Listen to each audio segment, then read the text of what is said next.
Hello, everyone. It's Lindsay from World Changing Kids, and my pronouns are she and her. And today I'm super excited to be here with the amazing kids in my Upstanders Academy. For the month of October, we have been talking about LGBTQ plus activism.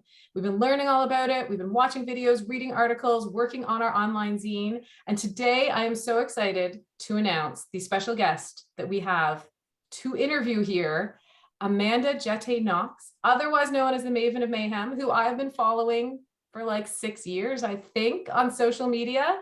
And because I like to teach the children the art of possibility, we dreamed really big and we thought, who would we want to talk to more than anyone?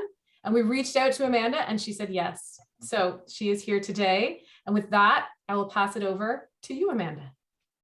Oh, thank you, Lindsay. Hi, everyone. I'm so happy to be here today. I'm really excited. This is like my favorite thing to do.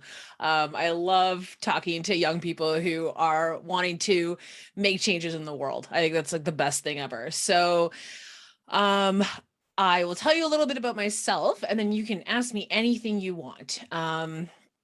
So I live in Ottawa, and in 2014, if you had asked me, what does your family look like? It would have looked very different to me than it does today. So I would have told you that we were a mom and a dad and that we had 3 boys. That's what I thought at the time.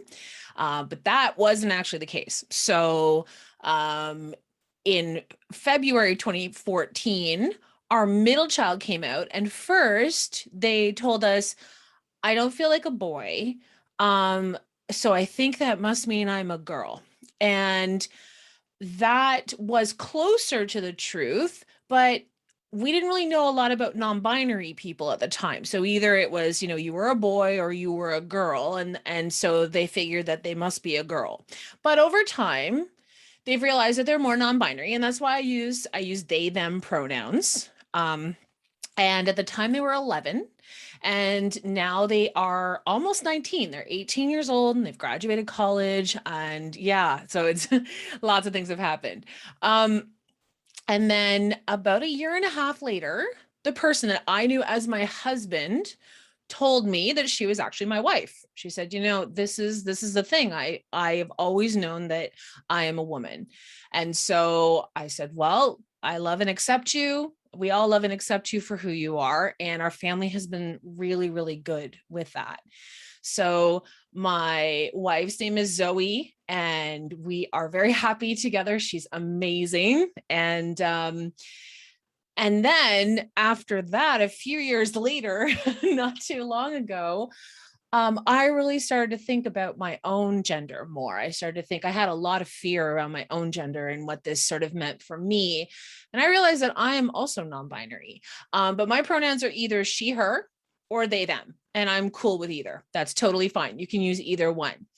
So I work, and my family does a lot of this work with me, but I work as a writer, a speaker, and an LGBTQ advocate. So I do a lot of talks like this. I do them over Zoom, usually right now, but I often go to schools and companies, and I sort of travel around the country, and I do talks sort of around the world virtually. And I help people learn how to better support and accept families like mine.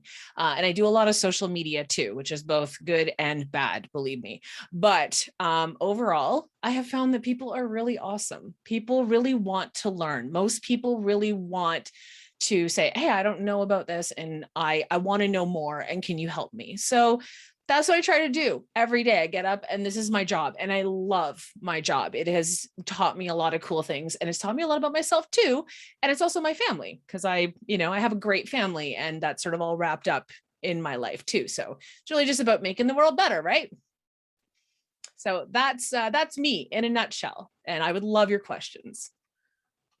That's awesome. That is some new information even that I did not know about you from the following you, which seems weird, that I followed you for so long. I do know a lot, but yeah, I had not seen that your new journey into knowing yourself better has led to non-binary, which is very cool.